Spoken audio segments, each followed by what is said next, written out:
Hey, what's going on, guys?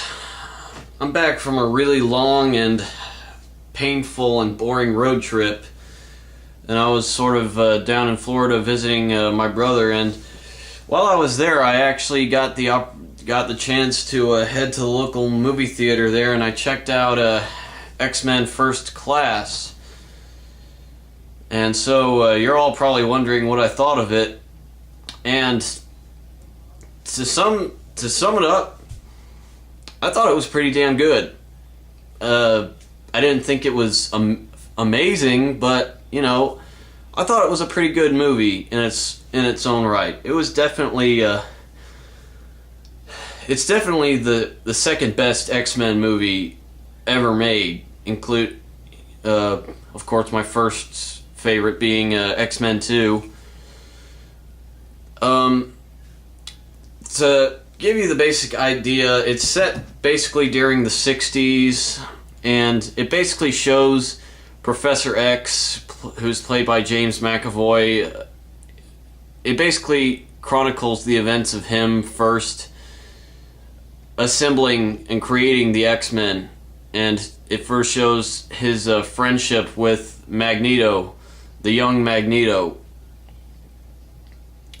And it basically shows him just recruiting all these different mutants into his school so that he can teach them to use their powers in a nice and in a productive way, and how to basically instruct them how to live together with humanity. I'm not telling you all anything you don't already know. Well, before I talk about what I really liked about the movie, I sort of want to get, as I always do, I want to talk about the negatives first, so I can go on to praising it. Now, let me tell you, one of the biggest problems I've had with the X-Men movies, specifically the last two ones, because, like, the last two X-Men movies, X-Men 3 was mediocre. The Wolverine was a piece of shit. I'm sorry, that movie was terrible. That movie was so bad. But the biggest problem I probably had with those movies is the way they treated like all these classic X-Men characters and stuff. Like in X-Men 3, they brought in the Juggernaut. And not only did he look retarded, but he sounded retarded, and the way they did him was just simply retarded. I'm sorry. I didn't like him. I didn't like the way they did Juggernaut. I didn't like the way they did Angel either. Well, I liked the way they did Angel, I just didn't like how little screen time he got. I thought it was really BS, because Angel is probably like my absolute favorite X-Men character. Like, my two favorite X-Men characters, it's a tie between Nightcrawler and Angel. Like, those are the two characters that I absolutely love to read when I read an X-Men comic, read an X-Men book. And the way that they did characters like that in that movie, they basically just shafted those characters into that movie. They shafted those characters in and didn't even think twice about them or developing their characters or anything like that. Just like in Wolverine, you got to see the Blob, and you got to see damn, what was that Black Eyed Pea guys? You got to see Will.i.am play Kestrel, who is a really obscure mutant from the X-Men books. And you got to see Deadpool, although Deadpool, the infamous way they did Deadpool in that movie. But probably the thing I like about First Class is that it picks what characters it wants to develop. Like, it's really confident about the characters that it wants. It doesn't just pick a crap load of random ass mutant characters and say, oh, there's that guy, oh, there's that guy, like the last two X-Men movies did. No, it was confident. It knew what it was doing with its characters. Now, that being said, that's my cat, just ignore her. That being said, the first problem I have with this movie is the characters, is just the characters themselves that they actually picked to be in the movie, that they took from the comics. I'm not gonna lie, but when I went into this movie and I saw like all these different weird mutant characters, I was like, okay, like I saw this, okay, there was this guy who was basically like Nightcrawler, except his skin was red. And I knew who that guy was. That was Azazel, who was Nightcrawler's actual father in the comic books. But I just have to ask, why him? Why Azazel? Why have him in this movie? He's got nothing to do with the Hellfire Club or the Brotherhood of Mutants, you know? His role in the X-Men universe is completely different from the way they put him in this movie. And then there was some random long-haired dude in a suit who had the ability to create tornadoes. I didn't know who the fuck that guy was. And it only got worse. Because, like, I saw, like, there was this girl who was a stripper, and she had big bug wings on her back. I was wondering, who the hell is this? In all of my years of reading X-Men, I have never seen a character like that at all. And then she said, she said her name was Angel. And I said, Angel? You mean that Angel? Are you serious? They're completely remaking Angel's character? They're making him like a porn star with bug wings? And then it's not until I got home and I researched more of these characters that I found out that that was an actual comic book character, but she was an incredibly obscure character who only appeared in the early 2000s. Real convenient in that they put in a bunch of characters that appear in the timeline right after I quit reading X-Men comics. That's real fucking convenient. And then who else was there?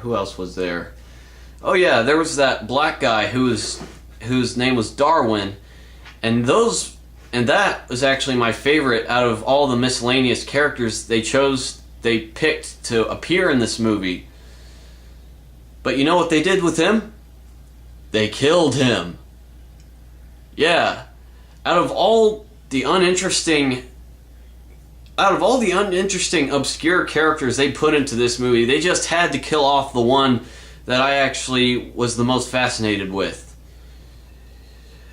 I thought Darwin was cool. I'm sorry. I really thought he was a cool character.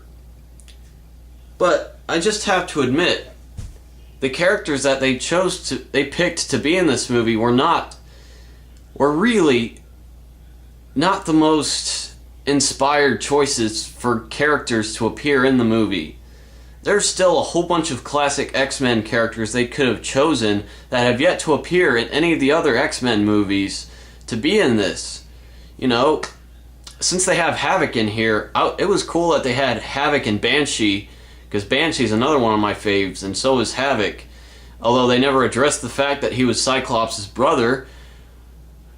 But how cool would it have been if they had Lorna Dane in there, aka Polaris, but then they would have had to completely omit the fact that she's Magneto's daughter, for obvious reasons, but I think it would have been cool if they had a romance between her and Havoc, just like they do in the comic books. And, you know, while we're picking completely obscure X-Men characters, why not have Sunfire? Yeah, the Japanese mutant. The Japanese mutant who was only a member of the X-Men for one freaking issue. Why not have Thunderbird? The guy who was killed off. The guy who's also only a member actually he was only a member for 2 issues because he was killed off at the beginning of the second issue. I mean, not at the beginning, at the end. You know, I'm sorry, but I just don't like the laziness that they just express. That's the biggest problem I have with the last few X-Men movies, is that it feels like the filmmakers are not completely taking advantage of the source material that they have. Because the X-Men is a franchise with almost 50 years of comic book source material. That is 50 years of epic, amazing storylines and awesome, epic, amazing characters that they could easily adapt, yet they choose to go with the most obscure and miscellaneous and most uninteresting characters to appear in these movies. And I don't like that. I really don't like that. I just don't care for the selection of characters that they've chosen to be in this film. But honestly, that's really the only major complaint I have about this movie. I felt sort of the first half was kind of weak, but the middle and the middle and last acts of the movie more than made up for it. The strongest thing about this movie is the characters themselves. Now, I know I just got finished bitching about the actual characters that they chose to be in this movie, but that's completely different from the way the characters themselves were written and were acted. It's a very well written movie, and it's also very well acted. Every single actor delivers an incredibly strong, a strong, rock solid acting performance. There was not a single bad actor. All the characters felt real. They felt like real people. They had flaws. They had insecurities. And that's what made them so great.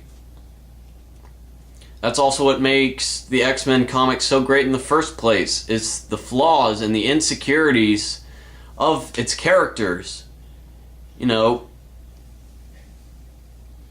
although one of my favorites was probably Mystique, because the way that she was portrayed, I can't remember the name of the actress who played her, but she did a good job of making Mystique seem very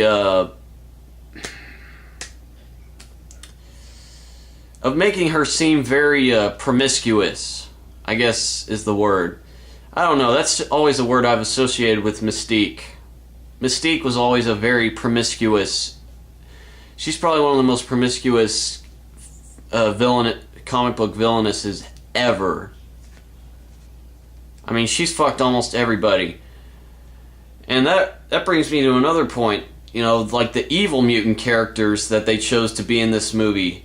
Like, the dude who shoots tornadoes, like his name in the comics is Riptide. And again, I just keep asking, who the fuck are all these people, man? I mean, seriously. There's so many other good, evil mutant characters they could have gone with. Hell, I've been waiting to see Avalanche. Yeah, Avalanche. I've been waiting all 4 movies to see Avalanche appear as like an X-Men bad guy, to see him appear as a member of the Brotherhood.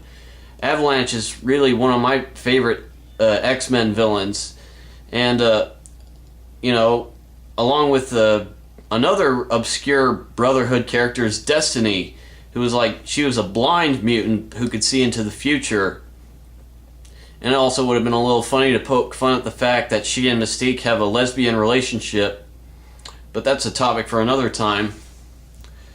But, right, getting back to what I was saying, the characters in the movie were all really well done. They were all really fascinating. They were all extremely well developed. The character development in this movie was flawlessly done. All the characters were completely fleshed out. That's the biggest strength this movie has. It's confident with its characters and the development of these characters. It knows what it's doing. And that's that's the best thing about it. It knows what it's doing as far as with the characters that it has selected to be in there. And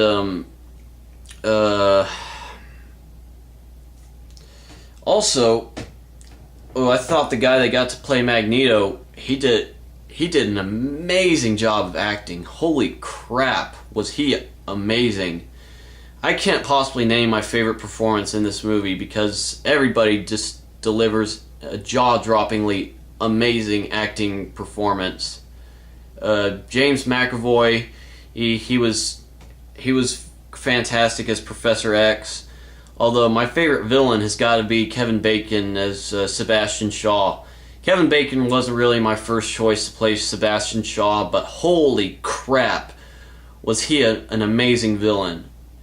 Kevin Bacon, every time he appeared in this movie, he commanded the screen. He was so sly, and he was so sinister, and he was just so... God, he was such a scumbag. He was such an evil, dislikable scumbag. And he was so manipulative, too. I also think January Jones was fucking smoking hot as Emma Frost. Although I think she would have been a lot more so if she had the British accent. That's another little nitpick thing I have with this movie, is that a lot of the characters are quite devoid of their ethnicities. Like, they have Moira McTaggart in this movie, who's supposed to be Scottish, but she's an American CIA agent, which seems really out of place because her name, Moira, that's a really common Scottish name, So it doesn't seem right to have an American woman with a really Scottish-sounding name. And the same goes for, although I know this isn't that big of a deal, but Banshee, I kind of wish they would have made him Irish like he is in the comics, but that's not even a really big complaint of mine. It's just a small nitpicky thing. Yeah, but overall, I haven't even scratched the surface of how good this movie was. It delivered. It really did deliver. And it's definitely a really great step for the X-Men movies to take. It's a step in the right direction, because after the last two X-Men movies, which were garbage... Well, they were garbage. They were garbage compared to this movie. This movie, it was extremely well directed. It was well acted. It was well written. It was very well paced. It was a damn good movie. Just period. And I know some of you still don't want to see it and aren't interested in seeing it, and I don't blame you. I really don't blame you, but if you ever find yourself in a situation where you kind of have to watch this movie like I did, then you'll be surprised at how much you enjoy it. It was a damn great movie. But yeah, that's my thoughts on X-Men First Class. For those of you who are still really open-minded about seeing it, I highly recommend it. Later.